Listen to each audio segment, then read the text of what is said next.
भगवती दुर्गा की कृपा आप और आपके पूरे परिवार पर सदा सर्वदा बनी रहे। दोस्तों, आज के वीडियो एक बहुत ही रिक्वेस्टेड वीडियो है, क्योंकि बहुत समय से आप लोगों के प्रश्न आ रहे हैं कि मुख्य द्वार पर जल छिड़कने का सही समय क्या होता है और सही विधि क्या होती है कि समय हमें जल छिड़कना चाहिए मुख्य द्वार पर। क्या मुख्य द्वार पर जल छिड़कने के लिए स्नान करना आवश्यक है या बिना स्नान किए भी मुख्य द्वार पर जल का छिड़काव किया जा सकता है?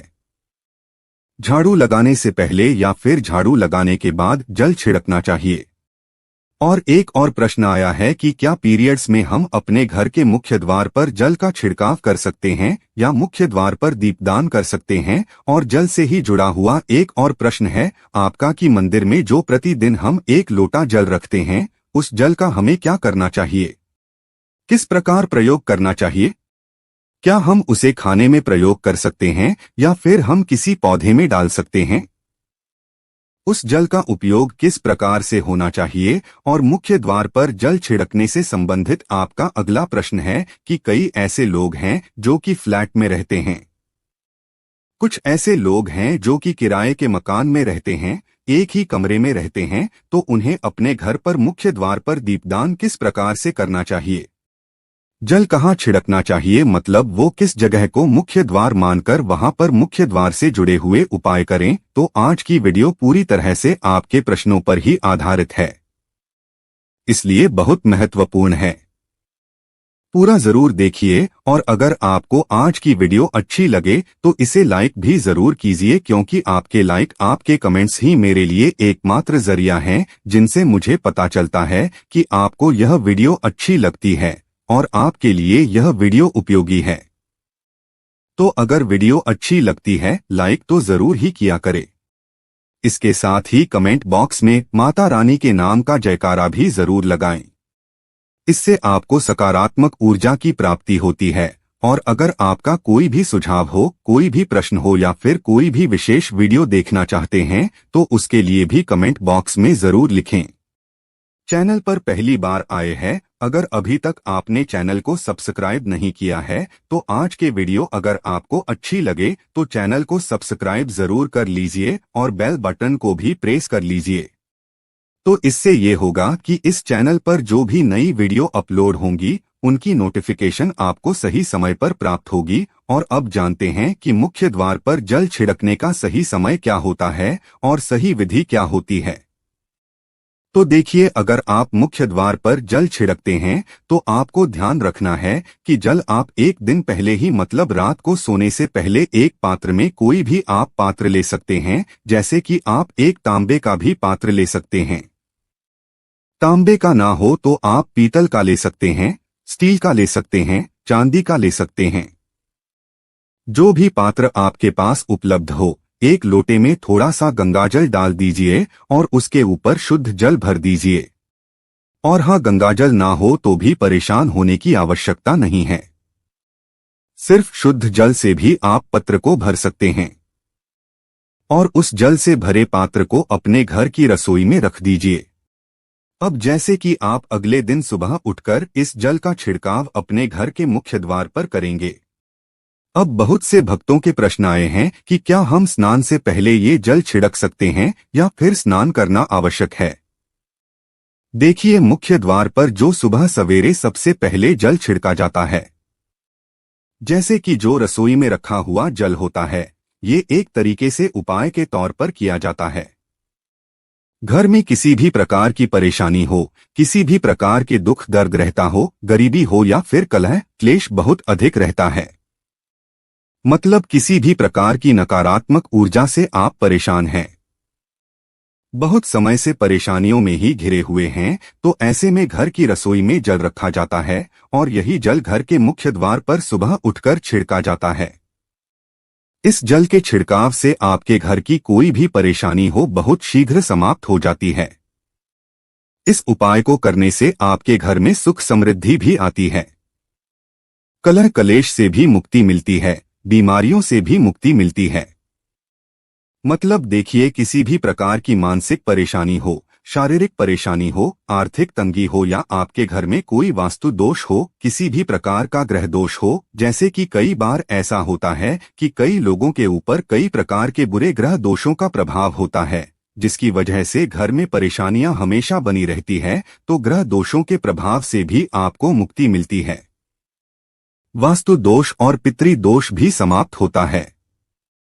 इसके साथ ही जैसे कि बहुत से लोगों के प्रश्न होते हैं कि उनके ऊपर किसी ने कुछ कर करा दिया है, उनके परिवार में किसी भी प्रकार की पहले कोई परेशानी नहीं थी, लेकिन अभी कुछ समय से परेशानियां लगातार आती ही जा रही है और कोई रास्ता नहीं मिल रहा है।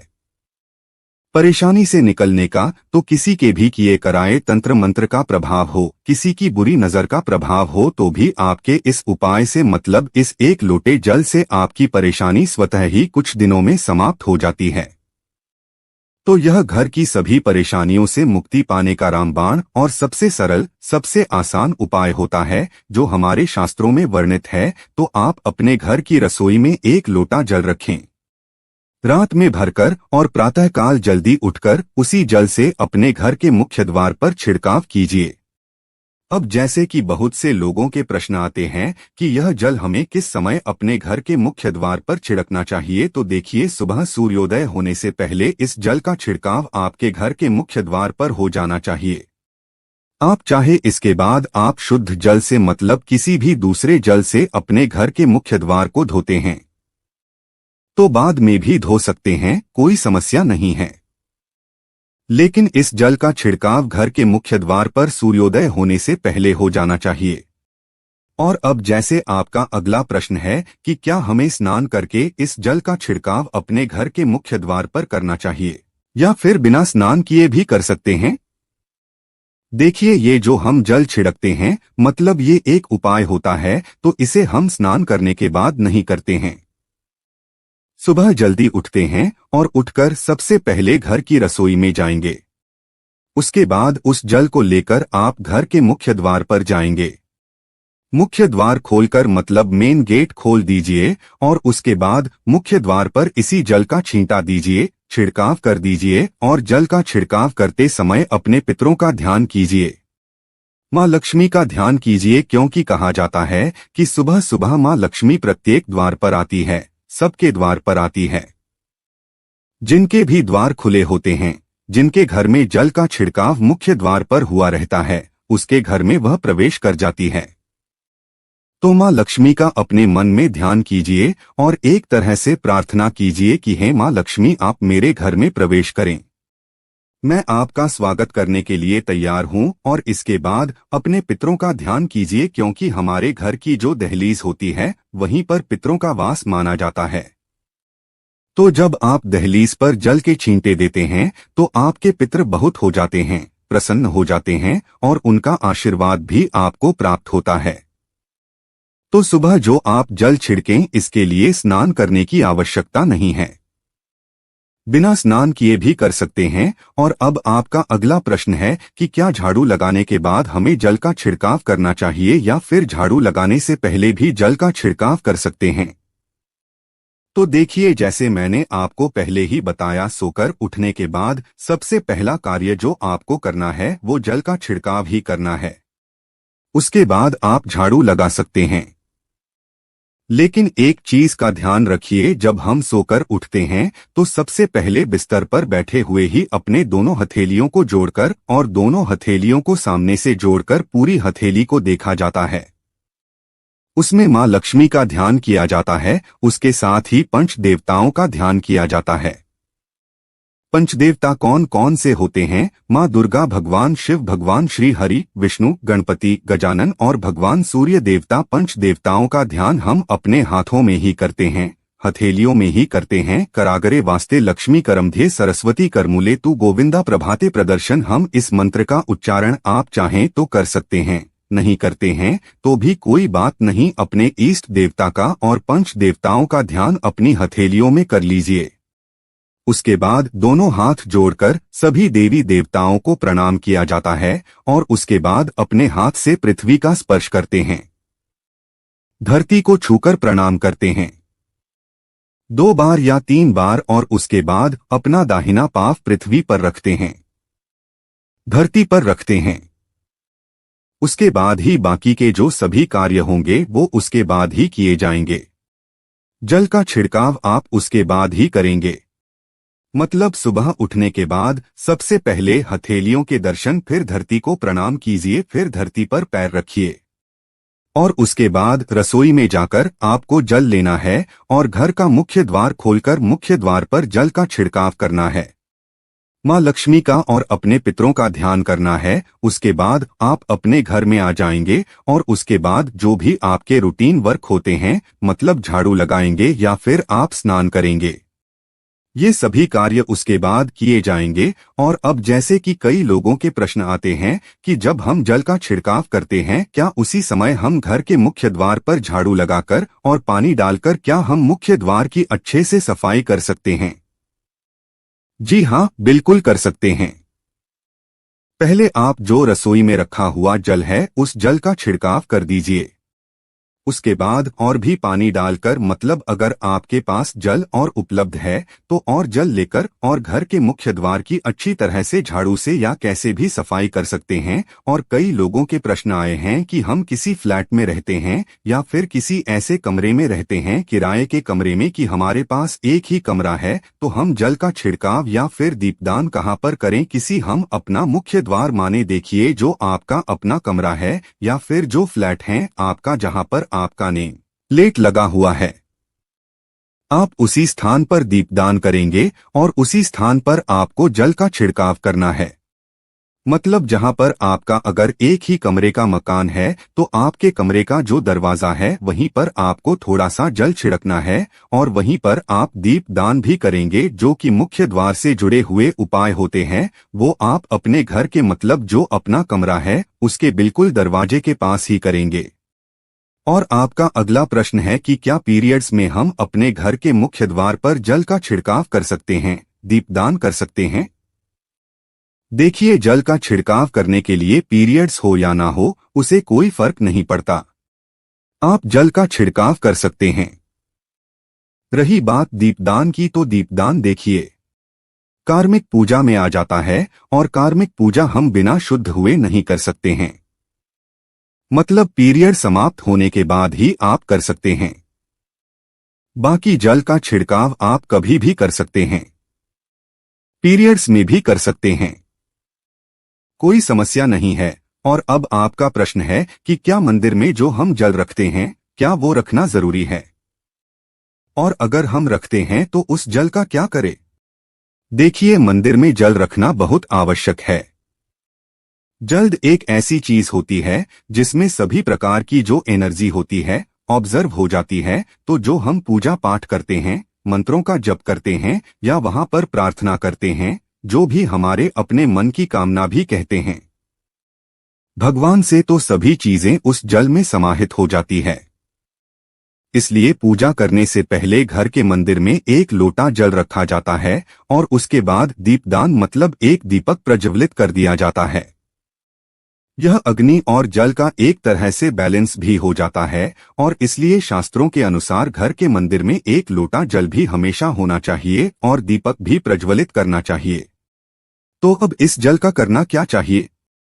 देखिए, जब हम जल रखते हैं सुबह की पूजा में रखते हैं, मतलब सुबह जो हम पूजा करते हैं प्रातःकालीन पूजा, उस समय जल रखा जाता है और वो जल हम अगले दिन उठाते हैं। मतलब जब आप अगले दिन पूजा करने जाते हैं स्नान इत्यादि करने के बाद, तो आप उस जल को उठाते हैं। सबसे पहले तो उस जल का प्रयोग सुन लीजिए। आप अपने घर के सारे कमरों में, मतलब पूरे घर में उस जल का छिड़काव करते हैं, तो इससे आपके घर का शुद्धिकरण हो जाता है क्योंकि वो बहुत ही पॉजिटिव एनर्जी से भरा हुआ जल होता है। उस जल का छिड़काव करने से किसी भी प्रकार की नकारात्मक ऊर्जा का प्रवेश आपके घर में नहीं होता। किसी भी प्रकार की परेशानी आपके घर में हो, अगर आप नियमित तौर पर उस जल का छिड़काव करें अपने घर में, तो निश्चित ही आप परेशानियों से मुक्ति पा जाते हैं कि ये कराएं तंत्र मंत्र के प्रभाव से मुक्ति पा जाते हैं। दूसरा इसका उपाय आप कर सकते हैं, जैसे कि घर में कोई बीमार है तो आप इस जल को उस व्यक्ति को पीने के लिए दे सकते हैं, और ये जल इतना पावरफुल होता है कि इस जल को पीने से बड़ी बीमारियों से मतलब लंबी बीमारियों से भी धीरे धीरे राहत मिलने लग जाती है। कई बार होता है ना कि आप लोगों के प्रश्न आते हैं कि दवाई तो हम कर रहे हैं, लेकिन दवाई हमें लगती ही नहीं है, दवाई का कोई प्रभाव ही देखने को नहीं मिलता। तो ऐसे में अगर उस जल को पीने के लिए रोगी को दिया जाए तो बहुत अच्छी दवाइयां काम करने लग जाती है। और जैसे कि परिवार में अगर बहुत अधिक कलह क्लेश रहता है, हमेशा आपस में सामंजस्य बनता ही नहीं है, आपस में हर बात पर मतभेद होता है, तो परिवार के सभी सदस्य इस जल में से अगर थोड़ा थोड़ा पीते हैं तो धीरे धीरे विचारों में परिवर्तन आने लग जाता है, सकारात्मक विचार सभी के होने लग जाते हैं और आपस में समन्वय होने लग जाता है। पर से कलह क्लेश और मतभेद हमेशा के लिए समाप्त हो जाता है। और मंदिर में रखे हुए जल का अगला उपाय क्या है? देखिए, अगर आप कोई दुकान करते हैं, कोई व्यापारिक स्थल है आपका, तो प्रतिदिन इसी जल में से थोड़ा सा जल ले जाकर दुकान पर व्यापारिक स्थल पर छिड़काव कीजिए। इससे आपका दुकान आपका काम बहुत अच्छा चलता है, मतलब किसी भी प्रकार की परेशानी आपके व्यापारिक स्थल पर नहीं आती है, क्योंकि जैसा मैंने आपको बताया ये जो जल होता है बहुत पावरफुल होता है, बहुत पॉजिटिव होता है। तो इस जल का छिड़काव करने से बहुत सारी परेशानियां स्वतः ही समाप्त हो जाती है। जैसे अगर आपके दुकान पर किसी की नजर लगी है, बहुत से लोगों के प्रश्न आते हैं कि हमारे काम को किसी ने बांध दिया है, मतलब किसी की बुरी नजर ऐसी लग गई है कि पहले तो दुकान बहुत अच्छी चलती थी, अब नहीं चल रही है, तो आप इस उपाय को कर सकते हैं। निश्चित ही बहुत जल्द ही आपको परेशानियों से मुक्ति मिल जाती है और दिन दूनी रात चौगुनी आपके व्यापार में तरक्की होती है। और हाँ, मंदिर में रखे हुए जल को आप अपने घर की रसोई में खाना बनाने में पीने में भी प्रयोग कर सकते हैं, लेकिन खाना बनाने में प्रयोग तभी कीजिए जबकि आपके घर में बिल्कुल सात्विक भोजन बनता हो, मतलब लहसुन प्याज अगर आपके घर में बनता हो तो खाना बनाने में इस जल का प्रयोग नहीं किया जा सकता है। फिर आप इस जल को थोड़ा थोड़ा परिवार के सदस्य मिलकर ग्रहण कर सकते हैं और बचे हुए जल को आप अपने घर में पौधों में डाल सकते हैं। तो देखिए, ऐसा नहीं है कि मंदिर पर रखा हुआ जल बेकार होता है, किसी काम का नहीं होता है, बहुत सारे उपयोग इस जल के होते हैं। अगर हम सही तरीके से प्रयोग करें तो अपने जीवन की बहुत सारी परेशानियों का समाधान मात्र इस एक लौटे जल से हम कर सकते हैं। तो ध्यान रखिए कि मंत्रों से अभिमंत्रित जल बहुत महत्वपूर्ण होता है, बहुत शक्तिशाली होता है, और हमारे घर के मंदिर पर रखा हुआ जल देवताओं का आशीर्वाद होता है, क्योंकि पूरे समय वह देवताओं के पास होता है, देवी देवता वहां पर रहते हैं। तो उस जल में हर प्रकार की शक्ति समाहित होती है, जो कि सकारात्मक शक्तियां होती है। और इस जल का प्रयोग अगर हम सही तरीके से करते हैं, मतलब उसको पीने में करते हैं, खाना बनाने में करते हैं, घर में जल का छिड़काव करने में करते हैं, तो इससे हमारी समस्याओं का समाधान होता है। और अगर कोई भी कार्य नियमित तौर पर मतलब प्रतिदिन किया जाता है तो उसका हमें लाभ प्राप्त होता है।